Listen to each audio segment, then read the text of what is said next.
Selamat siang semuanya.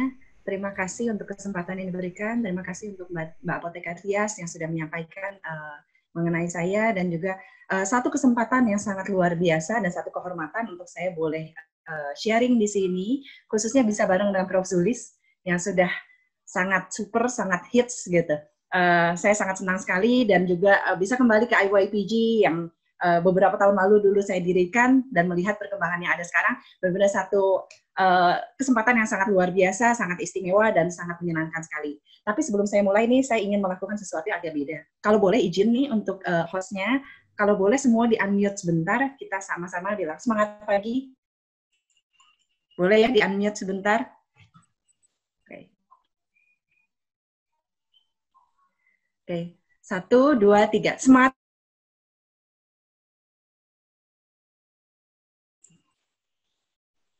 Boleh di-unmute untuk host, tolong dibantu.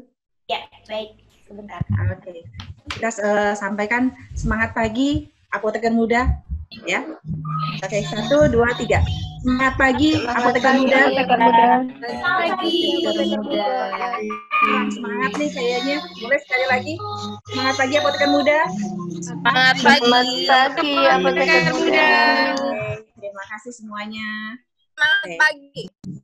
Oke, terima kasih semuanya. Untuk host boleh bantu di-mute lagi. Oke, hari ini hari Minggu, tapi banyak sekali yang hadir di sini dan kita bisa.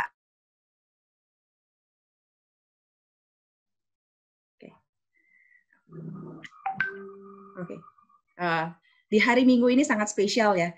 Kalau biasanya orang semua pada istirahat, pada santai-santai, ini apoteker-apoteker ini semua pada bersemangat untuk hadir di webinar hari ini, gitu. Jadi tentunya kita mau belajar banyak. Tadi sudah banyak sekali yang disampaikan oleh Prof. Zulis, bagaimana menjadi apoteker hits. Tapi yang utama bukan apoteker hitsnya, tapi bagaimana memberikan nilai, memberikan pengaruh, memberikan satu manfaat bagi orang-orang lain. Dan itu yang memang benar-benar menjadi satu kunci penting, syarat penting, satu hal yang nggak boleh kita lupakan. Sebelum saya masuk ke materi saya ingin sedikit cerita, karena tadi sempat disebut oleh Mbak Apoteker Tias mengenai goal saya, visi saya. Sebenarnya secara sederhana memang itu terbentuk ketika saya ada di kuliah, saya aktif di organisasi, kemudian saya melihat, oh ternyata ada banyak sekali hal-hal yang bisa kita lakukan. Tapi sebelum balik ke sana, sebenarnya saya ingin cerita, kenapa sih dulu saya jadi apoteker? Banyak orang yang nggak kenal apoteker itu apa, waktu saya mau masuk kuliah ya. Kebetulan kalau keluarga saya semuanya ada di wilayah medis, jadi pilihan hanya jadi dokter atau hanya jadi apoteker. Kalau mau yang lain bisa sih, ada juga yang jadi pengacara dan lainnya, tapi hampir sebagian besar semua di wilayah itu. Jadi dari kecil saya memang tahunya itu. Nah, orang tua saya, papa saya itu adalah apoteker, beliau lulusan Pajajaran. Beliau itu menjadi contoh apoteker yang sangat baik, karena dokter-dokter semua selalu konsultasi sama beliau. Jadi kalau mau bahkan telepon malam-malam kalau ada pasien gini-gini sebaiknya apa? Jadi konsultasi mengenai obat-obatan. Saya lihat menarik ya, kok dokter aja konsultasi ke sana gitu. Nah, kemudian tapi ketika saya berjalan, kalau saya mau lulus kuliah, mau lulus SMA, orang tua saya bilang, "Jangan jadi apoteker karena kamu akan melewati masa yang agak berat," katanya. Kenapa? Karena nggak semua apoteker itu diakui oleh banyak orang. Kamu mendingan jadi dokter, sehingga apa yang kamu lakukan kemudian akan langsung terasa dan juga berpengaruh, dan kamu nggak usah ngelewatin masa-masa pendekatan dulu, ditolak-tolak dulu, karena walaupun ayah saya kemudian banyak diakui oleh banyak dokter, tapi ada masa-masa yang cukup perlu waktu lah, karena kan untuk orang bisa kenal, untuk orang bisa percaya, it takes time. Apalagi apoteker itu bukan profesi yang seksi istilahnya. Nah, jadi waktu itu saya dibilangin, kamu mendingan jadi dokter aja. Tapi waktu itu saya bilang, enggak, saya ngelihat apa nggak kayak gitu, saya pengen jadi apoteker gitu. Dan secara sederhana memang saya lihat ya kalau dokter ya memang dia harus ngerjain yang begitu-begitu aja, rutin maksudnya pekerjaannya, ya apoteker juga ada rutinnya, tapi saya bilang kalau kita mau bicara kesehatan, ada dokter yang mendiagnosa, it's good, tapi kalau nggak ada apoteker yang menyiapkan obatnya dan memberitahu obat yang digunakan dengan tepat seperti apa, itu nggak akan ada hasilnya, karena kita tahu bahwa dulu pada awalnya ribuan tahun yang lalu, apoteker dan dokter itu adalah satu profesi yang sama. Kalau dulu kita kenalnya tabib ya. Nah, jadi waktu melihat seperti itu saya bilang, enggak, saya tetap mau jadi apoteker. Gitu. Soalnya kita punya satu uniqueness yang nggak akan bisa didapatkan di tempat lain. Nah, prinsip dasar ini yang harus selalu kita pegang. Apa sih kita? Siapa itu diri kita? Sehingga kalau kita nanti bicara kita mau menjadi apoteker yang berprestasi, apoteker yang hits, apoteker yang berhasil, kita nggak boleh lupa identitas kita itu sebenarnya seperti apa. Izinkan saya mulai share screen ya. Oke. Di kesempatan ini memang saya diminta untuk bicara mengenai peluang. Jadi saya akan bahas lebih banyak mengenai peluang. Walaupun secara prinsip semua tadi sudah sangat lengkap. Berikut dengan contoh-contohnya, yaitu Prof. Suli sendiri. Di sini saya ingin membahas apa sih yang bisa kita lakukan mulai dari sekarang. Untuk teman-teman yang mungkin baru pertama kali kenal saya saat ini adalah presiden dari Asian Young Pharmacist Group, tapi pada saat yang bersamaan juga saya adalah Managing Director dari Inmetco Jaya. Mungkin ada yang beberapa yang belum kenal apa itu Inmetco. Inmetco itu perusahaan farmasi. Sebenarnya kita baru beberapa tahun. Ada di pasar mungkin hanya baru 2-3 tahun, tapi mungkin orang banyak kenal belakangan ini karena kita adalah dulu pada awal COVID-19 itu kita satu-satunya perusahaan yang memproduksi hidroksikloroquine. Kita baru dapat izin edarnya di akhir tahun lalu, sehingga melalui proses semua kualifikasi yang disyaratkan oleh Badan POM. Sekaligus juga kita sekarang punya produk yang cukup dikenal yaitu vitamin D dosis tinggi yang juga penting dalam prevention dari COVID-19, walaupun bukan obat ya. Tapi itu yang mengenai Inmetco Jaya. Dan di sini memang banyak hal-hal yang kenapa sih saya mengerjakan ini dan itu nanti saya akan cerita lebih jauh di slide-slide berikutnya. Tadi balik lagi seperti yang saya sampaikan bahwa paling penting adalah kita tahu identitas. Saya ingin mengambil di sini identitas dari farmasi berdasarkan good pharmacy practice. Walaupun tentunya apoteker itu bukan hanya di pharmacy practice ya. Pharmacy practice-nya bukan hanya yang ada di bertemu dengan pasien, tetapi juga sebenarnya kita harus melihat segala sesuatu itu dari titik awal, karena kita selalu mulai dari pembelian bahan baku, dari industrinya, kemudian distribusinya, sampai kan kemudian bisa sampai di tangan konsumen. Nah, kalau berdasarkan good pharmacy practice yang dikeluarkan oleh FIP dan WHO, siapa sih kita itu? Kita itu adalah orang yang secara spesifik nih, diberikan pendidikan dan juga di training menjadi healthcare profesional. Jadi memang spesifik. Jadi nggak bisa sembarangan orang langsung bilang, saya ini apoteker, nggak bisa. Karena kita harus melewati proses pendidikan dan training yang sesuai. Nah, dan kita itu harus diakui oleh otoritas, ya. Dan kita di sini bertanggung jawab untuk mendistribusikan medicine, obat-obatan, termasuk juga produksinya, dan juga untuk memastikan bahwa obat yang kita berikan itu aman dan juga berefek. Sekaligus kita punya responsibility, tanggung jawab yang jauh lebih besar untuk memastikan hasil, outcome-nya itu yang terbaik buat pasien tersebut. Ya. Dan disinilah praktek-praktek kita akan berkembang, bagaimana bisa memberikan pelayanan terhadap pasien yang terbaik. Ya. Nah, ini saya ingin garis bawahi, kata terakhir di sini adalah service. Kita harus memberikan service juga, memberikan pelayanan. Dalam hal semua yang tadi disampaikan dari pharmacist role ini, ada satu hal yang kita nggak boleh lupa, yaitu adalah patient oriented. Ya, semuanya ini berarah selalu pada pasien. Kenapa? Aman, efficacy, outcome, semuanya bicara mengenai pasien. Jadi siapapun kita, apakah kita ada di sisi manapun, dari bagian apoteker, karena apoteker itu luas, itu selalu kita bicaranya pasien dan pasien. Nah, tadi seperti yang Prof. Suli sampaikan, bermanfaat bagi orang lain. Nah, orang lain itu secara siapa? Secara khusus adalah pasien-pasien yang akan mendapatkan pelayanan dari kita atau produk yang kita berikan. Nah, ini harus kita ingat dengan sangat kuat. Sehingga kita memiliki satu role yang sangat penting. Di sini kita punya peranan penting dalam memberikan akses terhadap obat-obatan yang lebih baik. Sekaligus bisa menutup gap, menutup celah antara obat yang diberikan, potential benefit dari obat itu, dengan apa yang didapatkan oleh pasien. Sehingga di sini kita selalu harus melihat selalu secara menyeluruh mengenai kepentingan pasien, kondisi apa yang sedang dia alami, karena seringkali hal-hal yang seperti ini nggak bisa ditangkap oleh rekan profesi kesehatan lainnya, tetapi kita memberikan obat, kita bisa menangkap apakah ada isu efek samping, isu-isu interaksi obat, isu-isu lainnya, semua harus kita selalu lihat secara menyeluruh. Inilah peran penting yang selalu harus kita lihat dimanapun kita berada. Ya. Dan oleh karena itu, kepentingan paling utama kita, ada satu kebutuhan yang harus selalu ada, yaitu adalah continuous maintenance of competence. Ya, continuous maintenance itu apa? Kompetensi kita itu nggak bisa dibangun hanya ketika kita lulus, dapat STRA, dapat ujian kompetensi IAI, selesai.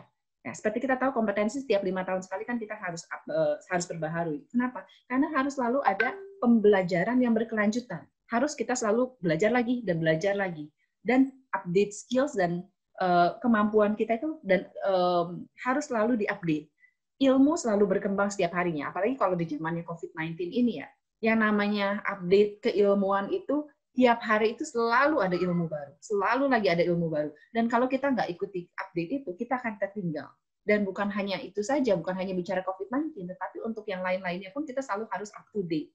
Termasuk di dalamnya adalah up to date dengan soft skills kita, up to date juga dalam penggunaan teknologi, dalam memanfaatkan semua opportunity yang ada. Sehingga di sini kita akan bisa menjadi seorang apoteker yang bisa menyeluruh. Nah, selanjutnya, saya ingin sampaikan, tadi judulnya kan peluang apoteker milenial. Siapa sih milenial itu?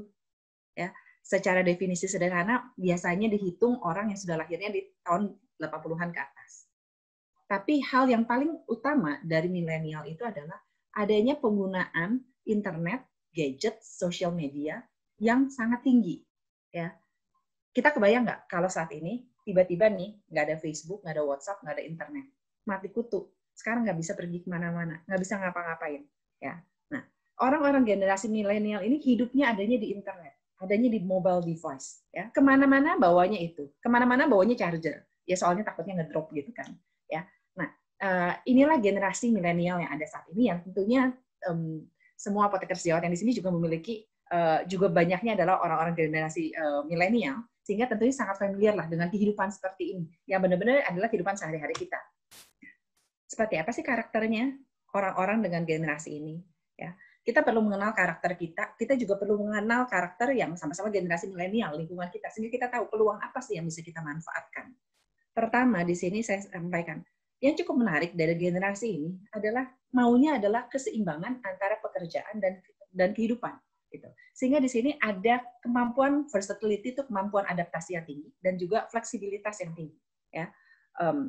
Dan disinilah bagaimana teknologi masuk, karena adanya fleksibilitas. Sehingga tentunya generasi milenial akan jauh lebih mudah ketika masuk ke COVID-19 ini, ketika masuk ke dalam pandemik ini, mudah untuk bisa beradaptasi dan mengikuti perkembangan yang ada.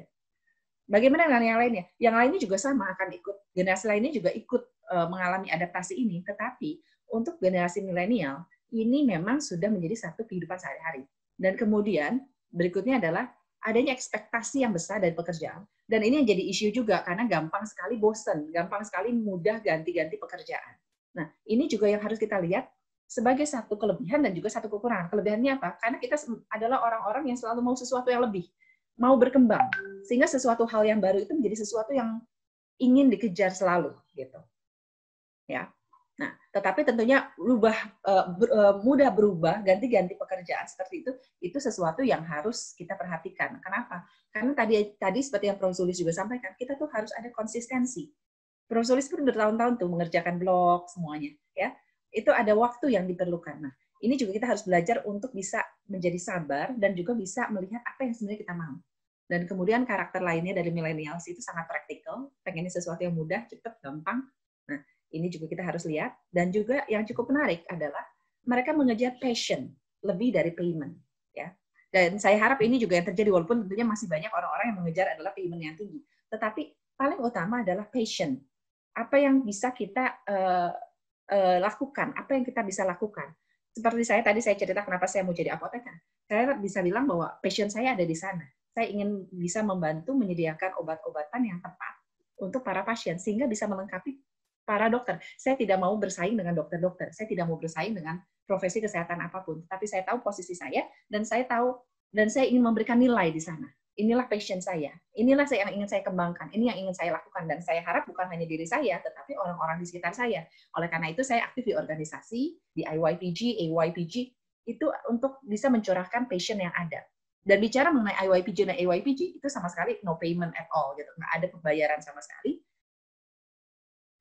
Bahkan yang ada kita seringkali keluar uang. Gitu. Ya. Nah, kemudian karakter milenial yang lainnya apa? Adalah socially conscious, sedikit-sedikit foto, selfie, masuk ke Instagram, ke Facebook, dan selalu berpikir pengen tampil. Kita bisa merich, kita bisa punya teman tuh banyak banget gitu. Kalau zaman dulu, kalau saya masih ngalamin ya, waktu zaman SMP itu saya sempat lah jadi penggemar boy band gitulah, kan anak muda lah ya. Terus dulu tuh kalau mau apa-apa masih ada sahabat pena, jadi tulis ditulis di kertas, dikirim pakai pos gitu. Nah, zamannya sekarang udah berubah. Kenapa? Sekarang udah ada Facebook, ada apa, segala macam lebih cepat. Dan kemudian bisa dengan mudahnya orang bisa kenal. Kita bisa reaching banyak orang dari berbagai tempat lewat kehidupan sosial kita yang dengan teknologi ini. Nah, hanya satu hal yang perlu kita garis bawahi di sini, mengenai socially conscious itu, kita harus juga hati-hati. Di satu sisi, it's good, kita bisa menampilkan, kita bisa memperkenalkan orang, orang jadi pengen kenalan sama kita, pengen temenan sama kita, padahal belum ketemu langsung, hanya secara virtual. Tapi yang perlu digarisbawahi, harus juga hati-hati. Jangan sampai kita berpikir kita ingin dilihat oleh orang seperti apa, kemudian kita mempersepsikan diri di sosial media berbeda dengan kehidupan nyata kita. Sehingga pada akhirnya kemudian akan masuk ke masa depresi. Karena kita berbeda dengan kenyataan. Gitu. Apa yang kita harapkan dengan kenyataan berbeda. Nah, hal seperti ini juga harus kita seimbangkan. Ya. Nah, kemudian karakter milenial lainnya adalah embrace experience. Jadi mereka sangat suka mencari pengalaman. Nah, mencari pengalaman ini sangat penting, tetapi juga harus kita lihat apa sih yang kita memang cari. Sehingga harus selalu bertanya pada diri kita, passion kita di mana? Experience seperti apa yang ingin kita dapatkan? Saya yakin lewat PDIAI, lewat IYPG, banyak sekali kesempatan-kesempatan dan pengalaman yang bisa diambil oleh rekan-rekan sejawat apoteker untuk kemudian bisa memperkaya diri. Selanjutnya, berhubung tadi diminta saya bicara mengenai peluang di new normal ini, maka kita balik lagi, kita harus sama-sama punya pitch yang sama, apa itu new normal. Nah, sebelum itu, kita menjadi new normal itu disebabkan oleh si COVID-19 pandemic. Ya.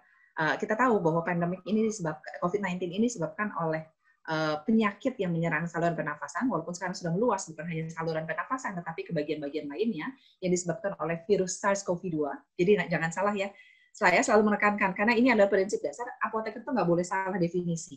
COVID-19 adalah penyakit, SARS-CoV-2 adalah virusnya. Gitu. Karena saya masih sering menemukan apoteker-apoteker itu kurang membaca atau seperti apa, nggak selalu, nggak banyak, tetapi ada. Sehingga saya ingin memastikan bahwa kita semua punya informasi yang tepat antara penyakit dan virusnya. Ini memang dimulai 2019, disebut ada global outbreak oleh WHO di bulan Januari, tetapi kemudian disebut pandemik setelah ada pada tanggal 11 Maret. Ya.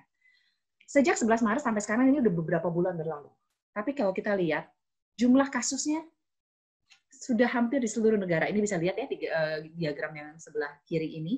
Ini hampir di seluruh negara itu sudah terkena. Kenapa? Karena sekarang yang namanya penyebaran penyakit itu bisa cepat sekali. Ya. Dan kemudian sampai hari ini pun kasus masih terus meningkat. Memang untuk di beberapa negara kasus sudah mulai mereda. Tapi begitu dia masuk ke new normal, banyak yang kemudian naik lagi. Kalau di Indonesia sendiri, kasus kita masih dari hari ke hari meningkat. Nah, ketika kita memahami bahwa kita saat ini masih ada di situasi pandemi ini, kemudian saat ini kita harus bergerak masuk ke dalam new normal, itu seperti apa? Memang dengan beberapa bulan semua orang dulu sempat lockdown, diam, PSBB di tempat, yang jadi isu adalah ekonomi tidak bergerak. Ketika ekonomi tidak bergerak, memang menjadi masalah lain. Kenapa? Karena matinya ekonomi Indonesia itu, matinya ekonomi di dunia itu akan berakibat memakan korban lebih banyak. Ya, di Indonesia saat ini sudah banyak sekali perusahaan-perusahaan yang menyatakan pilot, karena tidak sanggup melanjutkan operasi bisnisnya. Dan di Indonesia sendiri punya tantangan. Kenapa? Karena kita banyak sekali orang-orang Indonesia yang masih hidup berdasarkan gaji harian, gitu. Nah, ini yang harus kita pahami. Kenapa? Sehingga mau nggak mau pemerintah, saya bisa memahami, pemerintah memaksa masuk ke new normal, walaupun banyak epidemiologis ataupun ahli-ahli public health bilang, jangan nanti penyebarannya akan makin tinggi. Nah, ini memang bisa dibilang buah si malakama. Tapi ya sudah, pemerintah sudah memutuskan kita masuk new normal. Oleh karena itu kita sebagai apoteker muda, mau nggak mau masuk ke new normal juga. Nah, apa yang harus kita siapkan di masa new normal ini? Kita harus tahu juga bahwa yang namanya masuk ke new normal, because we are never going back. Gitu. Kita nggak akan pernah bisa balik ke normal zaman sebelum ada COVID-19. Gitu. Mungkin nanti sampai seterusnya kita akan selalu pakai masker. Kenapa? Karena sekarang increasing risk untuk adanya pandemi lain juga sudah mulai dibicarakan. Gitu. Dan kenapa kita nggak akan pernah balik lagi? Karena sampai hari ini pun kita masih ada ketidakpastian obatnya apa. Ya, memang kita sekarang punya ada tata laksana yang secara umum disepakati. Tetapi bisa dibilang apakah COVID-19 sudah ada obatnya? Belum. Masih begitu banyak uji klinis yang kita kerjakan. Vaksin belum selesai. Masih banyak uji klinis yang diproses. Kita berharap sekali untuk tahun ini ada minimal salah satu vaksin bisa dapat approval. Tapi kita juga nggak tahu. Kalau yang berita terakhir yang buatan Bio Farma katanya akan ready di 2022. Kita berharap semuanya bisa tersedia. Tetapi itu kan kita sedang berpacu dengan waktu. Ya. Dan selain itu, di saat yang bersamaan kita menyiapkan semuanya, tapi mutasi virus bisa saja terjadi.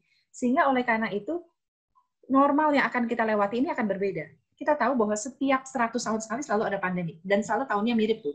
Antara 2000, sekarang kita 2019 ya, 2019-2020, tahun 100 tahun yang lalu, 1918 sampai 1922, kemudian 100 tahun sebelumnya lagi juga terjadi pandemi, dan setiap kali terjadi pandemi, mereka selalu bergeser ke normal yang berbeda. Ya, itu juga adalah saat kita sekarang, di mana ada new normal yang akan kita masuki. Sehingga dengan adanya kondisi seperti ini, banyak hal yang berubah. Karena belum ada obatnya, karena banyak uncertainty yang terjadi, sehingga kemudian orang mulai berlari ke arah, termasuk PSBB adalah salah satu bentuk dari prevention. Penggunaan masker, cuci tangan, itu semua menjadi satu gaya hidup yang baru. Karena kesehatan adalah satu prioritas. Nah, oleh karena itu, kita harus melihat ini sebagai opportunity. Kenapa? Karena ini adalah health becomes a priority. Ketika satu kesehatan menjadi prioritas, maka selalu ada opportunity, selalu ada kesempatan bagi kita untuk bisa kita kembangkan dan kita lakukan. Ya. Opportunity apa? Kenapa ada opportunity? Karena ada perubahan gaya hidup. Di saat perubahan gaya hidup, kita juga saat ini memasuki satu era teknologi. Ya. Dan di era teknologi ini, kita masuk ke tempat di mana tidak ada lagi batasan. Border is not a limit. Ya. Tidak ada lagi batasan waktu, tidak ada lagi batasan ruang dengan teknologi. Saat ini saya ada di Tangerang. Rekan-rekan sejawat ada di Yogyakarta. Kita nggak ada masalah. Kalau dulu, kalau kita mau ada acara seminar seperti itu, saya kan harus terbang ke sana. Saya harus sharing langsung. Tapi dengan adanya teknologi, saya nggak harus ke sana. Saya bisa ada di rumah saya bisa sharing semuanya ini. Nah, demikian juga halnya teknologi bisa kita manfaatkan untuk bisa menjangkau lebih banyak orang tanpa terbatas waktu. Bahkan kita di AYPG, kita secara rutin sekarang memiliki online forum setiap bulannya untuk bisa memperkaya skills dan kemampuan dari seluruh apoteker-apoteker muda yang ada di Asia Pasifik. Dan apakah semua yang datang hanya dari Asia Pasifik? Enggak. Ada orang-orang dari negara-negara non-Asia Pasifik yang juga hadir di tempat kita. Dan kita bersyukur untuk melihat satu perkembangan, satu hal-hal yang bermakna dan berguna yang kemudian bisa mereka lakukan di tempat mereka masing-masing. Dan saya yakin dengan adanya webinar ini pun, rekan-rekan sejawat pun akan bisa mendapatkan benefitnya. Walaupun rekan-rekan sejawat ada di rumah masing-masing. Nah, inilah teknologi. Dan bagaimana kita bisa memanfaatkan teknologi ini, kita akan lihat berdasarkan di mana kita berada. Kita sekarang jadi apoteker di mana. Ya. Tapi sebelumnya, saya ingin sedikit share, kalau teman-teman ingat, di tahun lalu kita ada AYPG Leadership Summit. Kita juga banyak bicara mengenai teknologi. Waktu itu ada survei, ditanyakan, sebagian besar hadirin yang ada di sana takut dengan namanya teknologi, takut dengan yang namanya nanti diambil alih. Ya, bagaimana pekerjaan saya? Kalau teknologi masuk, saya nanti di-replace. Nah, ini yang kemarin ini sempat saya ambil dari presentasinya Jack. Kalau ingat, ada presentasi Jack, ini adalah satu studi, satu research besar di Amerika Serikat. Pertanyaannya, apakah robots akan take over my job, akan mengambil pekerjaan saya? Cukup menarik dari hasilnya. Ternyata jawabannya tidak. Karena farmasis itu, menurut ribuan orang yang disurvei, itu hanya bisa di-replace sebanyak 1,2%. Sedangkan kalau technician atau salesperson, itu 92%.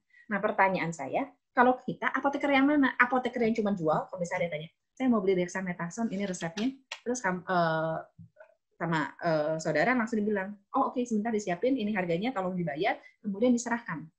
Diminumnya seperti ini ya, berdasarkan instruksi yang ada di dokter. Apakah hanya seperti itu?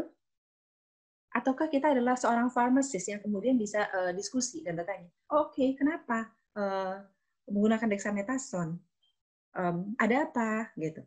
Kita kemudian bisa mencari tahu, bisa saja resepnya ternyata resep yang tidak tepat, bisa saja ternyata dia punya kontraindikasi yang lain, bisa saja ternyata dia minta tolong saudaranya, minta dibuatin resep, kemudian dia mau stop untuk COVID-19, bisa. Nah, inilah fungsinya apoteker untuk bisa hadir sebagai apoteker yang sesungguhnya, sehingga kemudian kita bisa memberikan manfaat. Gitu. Nah, ini juga yang akan membedakan kita sebagai seorang pharmacist dan juga salesperson yang bisa di-replace robot. Kalau robot dibilangin mau beli dexamethasone, langsung robot nanti akan keluarin dexamethasone, ada resepnya, diverifikasi, dikeluarin. That's all. Gitu. Tapi kalau kita sebagai pharmacist, kita bisa bertanya, kita bisa komunikasi, dan kemudian kita juga punya feeling, kita punya empati. Nah, ini yang selalu harus kita jaga. Makanya dari awal saya sampaikan, kita nggak boleh lari dari profesi kita dengan passion kita. Karena inilah yang akan bisa membuat kita berbeda. Kenapa? Kita bisa menggunakan teknologi dan memberikan satu nyawa ke dalam teknologi itu sendiri. Kita memanfaatkan teknologi sebesar-besarnya, kita bisa gunakan Facebook, kita bisa gunakan WhatsApp, itu juga bentuk teknologi, tapi kita bisa memberikan spirit, memberikan nyawa, memberikan roh kepada apa yang kita kerjakan. Gitu. Ya. Dan itu yang akan membuat segala sesuatu yang kita kerjakan akan selalu menjadi berbeda. Selanjutnya, gimana nih kalau saya di industri, di academician, di governmental saat ini, di era new normal ini? Sangat sederhana sekali. Kalau kalian sudah memang bersyukur memiliki pekerjaan di bagian-bagian itu, karena sekarang pekerjaan itu sulit dan banyak sekali yang harus kehilangan pekerjaan, ataupun informasi yang saya terima banyak sekali yang dibayarnya dipotong. Bahkan terbesar yang saya temukan ada yang dipotong sampai 80%. Jadi mereka hidup dengan gaji bulanan hanya 20% dari gaji yang seharusnya. Nah, kalau kalian masih ada di wilayah-wilayah ini, bersyukurlah. Kenapa? Karena ini adalah juga karena kalian masih memiliki pekerjaan itu, dan kemudian ini adalah kesempatan di mana kalian bisa belajar sebanyak mungkin dengan webinar yang ada. Banyak sekali webinar yang free, tapi juga reliable dan bagus, dan di situ bisa digunakan untuk memanfaatkan, untuk bisa memperkaya diri kita. Dan seperti yang saya sampaikan sebelumnya, yang namanya keilmuan itu tiap hari itu terus bertambah. Selalu ada informasi-informasi yang baru. Sehingga kita harus mengambil informasi itu sebanyak mungkin, tentunya dengan filter yang baik. Karena tidak semua informasi yang ada itu berguna. Dan tidak semua informasi yang ada, bahkan dalam jurnal itu tepat. Sehingga kita juga harus punya kemampuan untuk memilah mana yang bisa kita ambil dan mana yang enggak. Inilah pentingnya kita untuk memiliki pendidikan yang tepat. Ya. Nah, kemudian, kita juga harus siap, karena living in the new normal, untuk saat ini, baik kita di industri, di penelitian, kalau penelitian jelas ya, selalu ada hal-hal baru yang selalu kita harus sampaikan, kita pelajari. Kalau di industri juga harus tahu perkembangan itu apa. Akan banyak sekali terjadi perubahan-perubahan. Kita harus berpikir selalu secara luas, harus bisa baca banyak berita-berita yang ada. Kenapa? Penelitian terus berkembang. Hari ini kemarin disebut pakainya kloroquine, pakainya hidroksikloroquine. Kemudian sekarang gimana? Nah, kemudian ada dexamethasone, ada yang lainnya. Kita harus tahu yang mana seperti itu. Nah, dengan kita mengetahui perkembangan yang ada, kemudian kita bisa membuat planning yang tepat, ya. Kemudian juga kita bisa tahu sejauh mana ini kita akan bergerak, gitu. Apakah kita mencari produk baru untuk membantu Indonesia? Kemarin sempat ada remdesivir, kita cari remdesivir, ataukah kemudian kita lihat Avigan tadi disebutkan, favipiravir, tapi kemudian apa? Kita juga harus tahu favipiravir itu berbahaya untuk orang-orang yang di usia produktif, gitu. Karena teratogenicity-nya. Hal seperti ini kita selalu harus bisa memahami di industri, di academician, dan di governmental. Kenapa? Untuk bisa memberikan approval yang tepat.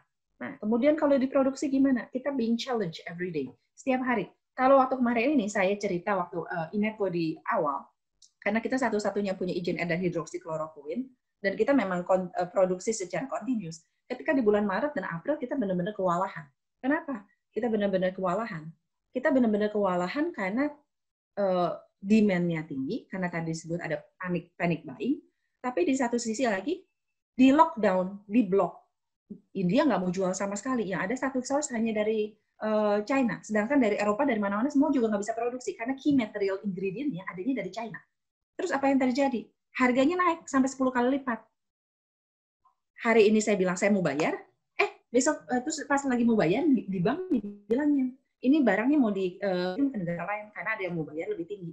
Banyak sekali hal yang tidak pasti di sana. Nah, disinilah kita harus selalu siap dengan adanya perubahan-perubahan seperti itu. Nah, kemudian bagaimana untuk bisa mengejar production-nya yang tetap berkualitas. Dan kemudian juga kita belajar di sini mengenai supply chain-nya. Saya stok cukup banyak setelah itu, tapi kemudian saya dapat challenge. Selain karena memang kemudian ada yang dapat izin ada lainnya, tetapi juga karena tiba-tiba ketika demand-nya berkurang, kemudian stok ini seperti apa, sehingga selalu harus bisa maintain dan berpikir secara full di sana. Quality-nya bagaimana? Saya nggak mau sembarangan ngambil barang. Seperti itu. Nah, regulasinya seperti apa? Dengan masa COVID-19 ini, saya rasa Badan POM punya banyak sekali challenge setiap harinya. bukan hanya untuk approval obat-obat baru yang diperlukan untuk COVID-19, tapi challenge-nya apa? Karena begitu banyak informasi yang viral. Bukan yang baik-baik saja seperti yang dari Prof. Zulis, tetapi yang viral termasuk juga yang nggak reliable. Dan harus bisa memberikan jawaban-jawaban yang tepat. Nah, jawaban yang tepat hanya bisa diperoleh ketika kita memiliki pemahaman yang luas dan juga mengetahui dan bisa memfilter informasi yang tepat. Dan tentunya punya basic education yang tepat di sini. Ya. Nah, bagaimana kemudian kalau kita di community atau hospital pharmacist? Tadi kalau saya sempat sampaikan, adanya supply chain issue di industri. Pada akhirnya itu akan lari sampai ke community dan hospital. Kenapa? Karena dalam distribusinya nanti akan bermasalah. Saat ini kita dengan adanya masalah banyak air traffic berkurang, shipment juga harus berkurang, kita harus membuat stok yang lebih panjang di industri. Tapi bukan hanya itu saja, sebenarnya kalau di community dan hospital, yang kemudian jadi challenge adalah waktu untuk sampai ke tempat itu bagaimana dengan adanya PSBB. Makanya apoteker nih harus selalu baca berita untuk tahu kapan area mana yang terjadi PSBB. Karena kalau misalnya terjadi PSBB, dan kita harus tahu berapa lama distributor kita, kalau kita pesan obat, berapa lama distributor kita akan kirim barang ke kita. Dan we have to know. Karena kalau enggak nanti kita kerepotan, barangnya kurang. Karena yang jadi isu bukan, kita harus melihat, ini bukan masalah COVID-19 aja, tetapi ini juga masalah semua penyakit-penyakit yang lainnya. Kenapa? Karena orang yang chronic disease, orang-orang yang hipertensi, dengan adanya COVID-19, dia tetap hipertensi. Kalau orang diabetes, dia tetap diabetes. Dan mereka kan tetap harus minum obat setiap harinya. Berarti suplainya harus tersedia di tempat kita. Di apotek, di rumah sakit, harus tetap tersedia. Dengan adanya PSBB dan semuanya itu, kita harus kemudian bikin planning yang tepat. Berapa lama, yang biasanya misalnya order sehari nyampe, apakah perlu nanti jadi 3 hari? Apakah perlu nanti jadi seminggu? Itu harus dilihat. Khususnya yang ada di wilayah-wilayah di luar pulau. Saya sedikit cerita, kemarin sempat terjadi di salah satu, kan negara kita negara kepulauan ya, saya sempat mau kirim obat untuk salah satu pulau di Indonesia. Dan kemudian terjadi PSBB. Saya cek ke pemerintah bilang, enggak, iya PSBB, tidak boleh ada flight pergi ke pulau tersebut untuk passenger flight, jadi untuk orang. Tetapi kalau untuk barang, itu masih boleh, karena pemerintah juga mikir, nggak mungkin dong satu pulau itu nggak ada supply apapun. Nah, kita mau kirim, tapi ternyata nggak ada satu penerbangan pun, nggak ada satu kapal pun yang mau jalan. Jumlah barang yang mau dikirim ke sana terlalu sedikit, sehingga ongkosnya mahal banget dan nggak ada perusahaan yang mau kirim di sana yang mau sharing. Sehingga apa yang terjadi? 1,5 bulan pulau itu nggak disuplai. Sampai kan nunggu jumlah yang cukup untuk barang untuk pesawat bisa berjalan. Hal seperti ini menjadi satu challenge yang kita harus lihat. Memang kalau di Yogyakarta kita nggak akan ada isu itu ya, tapi tetap kita harus bisa belajar dan melihat batasan-batasan yang mungkin terjadi di masa-masa ini, sehingga planningnya menjadi lebih baik. Ya, selain itu apalagi kita juga harus bisa memanfaatkan akses ke obat-obatan dan farmasis pakai online platform.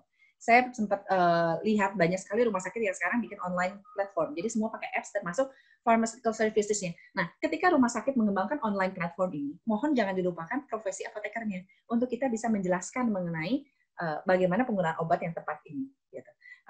Itu yang perlu diperjuangkan untuk yang masing-masing yang bekerja di rumah sakit yang kemudian membuat online platform. Nah, kemudian bagaimana dengan yang nggak bikin online platform? Ya, karena kan kalau bikin online platform itu investasi, dananya besar.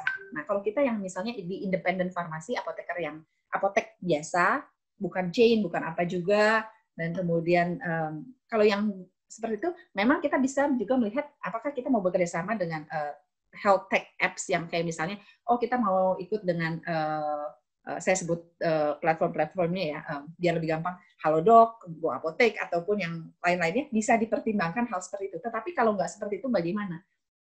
Sebenarnya juga ada kesempatan. Karena sekarang kan tadi saya sampaikan bahwa sekarang orang health conscious. Jadi semua tuh lagi baca semua berita tentang kesehatan, dan khususnya di sosial media. Nah, kita bisa memanfaatkan sosial media yang ada. Termasuk tadi Prof. Zulis juga kan memanfaatkan Facebook, Instagram. Nah, kita juga bisa manfaatkan itu semua. Memang kalau untuk telemedicine ini kan masih banyak aturan yang sedang digarap dan dipersiapkan. Tapi saat ini seperti apa yang bisa kita lakukan? Sebenarnya kita bisa dengan sederhana bisa sharing tentang informasi obat atau apapun di Facebook, dan kemudian dikasih note di sini. Jika ada pertanyaan, kan silakan hubungi apoteker ini di apotek ini, kasih nomornya. Ya, itu juga membentuk yang kita bisa menjangkau orang lebih banyak. Karena saya tahu dengan kondisi sekarang ini penjualan di apotek pun banyak turun, bukan karena apa-apa, karena orang takut pergi ke apotek, Karena orang juga takut pergi ke dokter sehingga nggak ada resep dokter yang kemudian berjalan. Nah, terus bagaimana? Nah, inilah kita melihat ini sebagai peluang untuk apoteker bisa muncul, bisa mulai membuat tulisan-tulisan yang tepat. Tentunya harus informasinya harus tepat ya, jangan memberikan informasi yang salah. Kita mulai menulis yang sederhana. Jika perlu apa, bisa komunikasi ke sini. Sehingga kemudian bahkan dengan WhatsApp, bisa share di WhatsApp kalau ada apa-apa, ini informasi COVID-19 begini-begini, update-nya ini, sekarang obat baru begini, atau misalnya nggak usah sentuh COVID-19, kita bicara.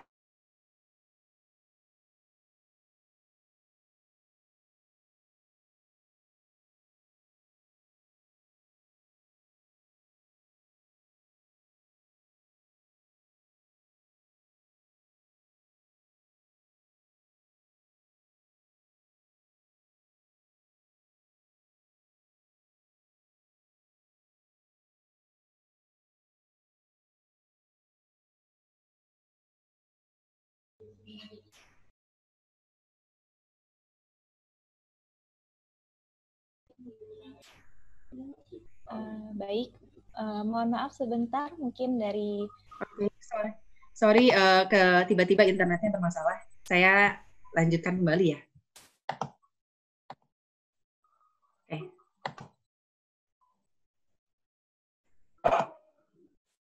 Oke.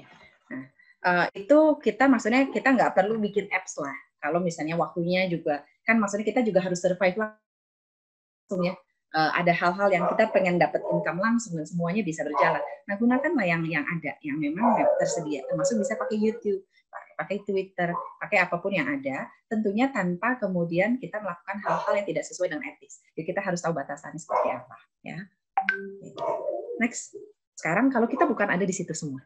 Kalau kita bukan, atau kita istilahnya, saya nggak punya pekerjaan, atau saya kebetulan nggak dilanjutkan pekerjaan saya. Terus saya harus gimana? Saya kan tetap perlu income. Nah, ketika kita bicara seperti itu, kita selalu kembali lagi. Siapa itu pharmacist? Tadi sudah disampaikan sebelumnya. Kita selalu melihat, kita ada di 3 wilayah, prevention, intervention, management. Memang kalau dalam hal ini, kemudian kita harus berpikir, dari prevention, intervention, management mana sih? Dan kita lihat patient kita ada di mana. Disitulah kita harus bergerak. Ya, kalau kita bukan dari semuanya. Sederhana, bukan hanya yang saat ini tidak ada posisi khusus, tetapi untuk kita semua ini adalah satu pertanyaan yang harus selalu kita mulai. Yang saya butuhkan pun yang kemudian akan berhasil adalah sesuatu yang sesuai dengan kebutuhan. Ya, jadi pertanyaan pertama, what do I need? Apa yang saya butuhkan? Kemudian pertanyaan kedua, what do others need? Apa yang orang lain butuhkan? Apakah yang saya butuhkan juga dibutuhkan orang lain? Makanya selalu dimulai dari kita, karena kita akan selalu mudah berpikir apa yang ada di diri kita, karena kita yang menjalani hari-hari kita. Gitu. Nah, kemudian apakah orang juga membutuhkan apa yang saya butuhkan? Apa yang mereka butuhkan sebenarnya?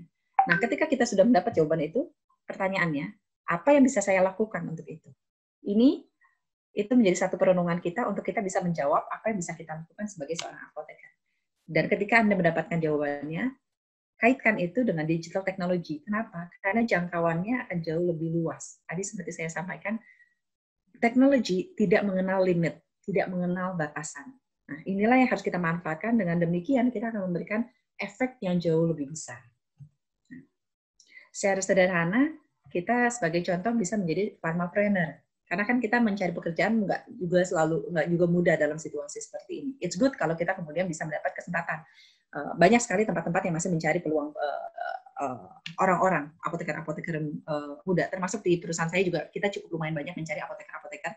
Jadi kalau ada yang tertarik, boleh juga apply. Ini sedikit informasi. Tapi sebenarnya apa? Kalau misalnya kita kemudian kita mencari apa yang bisa kita lakukan. Ini saya ambil dari beberapa berita ya, yang sederhana aja. Produsen empon-empon dapat berkah di pandemi. Kalau kita sebagai apoteker, kita malah tahu loh gimana cara memproduksi obat tradisional, obat herbal dengan tepat, baik. Gitu. Tentunya kita melewati aturan-aturan. Apakah masuk sebagai PKRT? Kalau masuk ke obat tradisional, seperti itu kan mungkin lebih berat, karena kita mulai dari sesuatu yang sederhana. Tapi kan dari PKRT, dari yang sederhana itu juga bisa kita kerjakan. Nah, tapi dikerjakan dengan sebenar-benarnya, dengan sebaik-baiknya. Dengan klaim yang tepat juga jangan klaim berlebihan, nggak bilang anti corona atau apapun ya, tetapi sesuatu yang bisa dipertanggungjawabkan oleh kita. Nah, disinilah fungsinya apoteker. Dan yang namanya kayak empon-empon atau sejenisnya, itu sebenarnya kita butuhkan kok. Dan itu adalah new normal. Bahkan nanti kalau pandemi sudah selesai pun, orang akan tetap membutuhkan itu. Bahkan mungkin disitulah akan menjadi satu titik kesuksesan, gitu. Dari hal-hal yang sederhana, gitu. Nah, kita tahu, kalau misalnya, saya nggak punya kemampuan produksi itu, saya mau ngapain? Sederhana, sekarang kebutuhan suplemen dan multivitamin naik banyak. Walaupun sekarang udah turun lagi, karena mungkin orang Indonesia cenderung agak cuek, tapi masih tetap lebih tinggi dari sebelumnya. Gitu. Nah, kalau memang kita nggak produksi, ya suplemen multivitamin itu kan nggak harus dijual, maksudnya kita bisa dijual langsung ke customer. Gitu. Nah, kalau kita bisa sebagai apoteker yang memberikan informasi yang tepat tentang suplemen dan multivitamin, ya kita bisa bekerja sama dengan teman kita yang ada apotek atau untuk bisa mendapatkan suplai barangnya dan kemudian kita bantu menjualkan. Teman-teman kita yang di apotek juga mendapat income tambahan, kita sendiri juga kemudian bisa jualan suplemen dan multivitamin ini gitu. Memang kalau obat-obat keras kan tentunya harus pakai resep dokter dan harus langsung ke apotek. Tapi yang sederhana-sederhananya sebenarnya bisa kita kerjakan dan kita lakukan dengan memberikan edukasi yang tepat kepada pasar. Nggak juga kita bilang, suplemen ini nggak apa-apa, ini bisa anti corona. Nggak, kita nggak ngomongin kayak gitu. Tapi kita juga memberikan, ini adalah vitamin C. Orang nyari vitamin C susah, kita bantuin cari, karena kita punya aksesnya. Bagaimana dengan vitamin E? Bagaimana dengan vitamin D? Bagaimana dengan ini? Kapan harus dikonsumsi bersamaan? Atau kalau nggak, nanti kan mereka bisa bertanya dengan lebih jauh. Saya minum vitamin C, saya minum vitamin D, saya minum vitamin E, saya minum astaxanthin, saya minum segala macam, semua diminum. Nah, haruskah semua diminum? Kita juga bisa bilang farmakoekonominya kayak gimana, mana yang sebaiknya dan enggak gitu. Nah, jadi tetap fungsi kita sebagai apoteker bisa berperan. Bahkan dari situ mungkin orang akan banyak kenal. Bisa konsultasi sama apoteker ini gitu. Nanti orang akan banyak lama-lama mengenal dan kemudian kita bisa sharing. Disitulah kemudian, memang karena kalau sekarang ini saya sempat kemarin saya ada webinar dengan teman-teman di dan salah satu pertanyaannya itu teman-teman di Asia bertanya, apakah kita harus buka apotek di masa sekarang? Ya tergantung, kalau kalian buka apotek situasi lagi agak sulit, tetapi kalau mau buka apotek silahkan buka apotek dengan supaya reaching-nya lebih luas gitu. Nah, ini juga kita bisa manfaatkan lagi semuanya seperti itu. Nah, pharmapreneur ini harus bisa berpikir out of the box, harus bisa berpikir berbeda dari yang biasanya, tetapi kita sebagai apoteker tahu batasan-batasan yang seharusnya. Nah, kemudian apa lagi? Kita bisa bikin training. Kita bisa, saya pun nggak bisa jualan, saya nggak bisa bikin produksi. Ya kemudian apa? Saya bisa berikan training. Nah, training kan sederhana. Bisa bikin Zoom yang sederhana. Zoom sekarang nggak mahal juga. Kemudian bisa bikin apa lagi? Saya bikin jadi tadi seperti Prof. Zuli sampaikan, jadi vlogger, semuanya bisa kita kerjakan, gitu. Nah, dengan seperti itu, kemudian kita di masa-masa seperti ini malah kita membuka satu wadah. Bahkan kita jadi pharmapreneur, bukan hanya kita memberikan pemasukan, syukur-syukur kita punya teman-teman kita yang bisa bergabung dengan kita. Sehingga kemudian kita bisa memberikan income juga terhadap orang-orang lainnya. Ya. Nah, inilah yang kita harus mulai melihat apa yang bisa kita lakukan di masa-masa seperti ini. Oleh karena itu, saya ingin menutup dengan satu hal yang sederhana, bahwa yang namanya adanya perubahan, change, it's a chance. Gitu. Dalam setiap perubahan selalu ada kesempatan yang ada. Dan saya ingin sampaikan sedikit yang cukup menarik.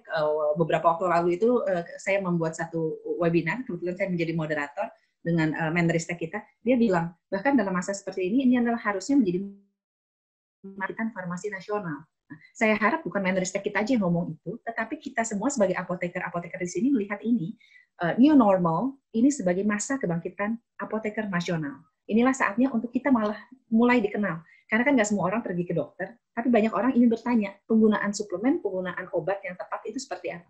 Muncullah sebagai apoteker yang memberi jawaban. Dan tentunya dalam semuanya yang kita kerjakan, manfaatkan teknologi dan berikan roh pada setiap teknologi yang kita gunakan.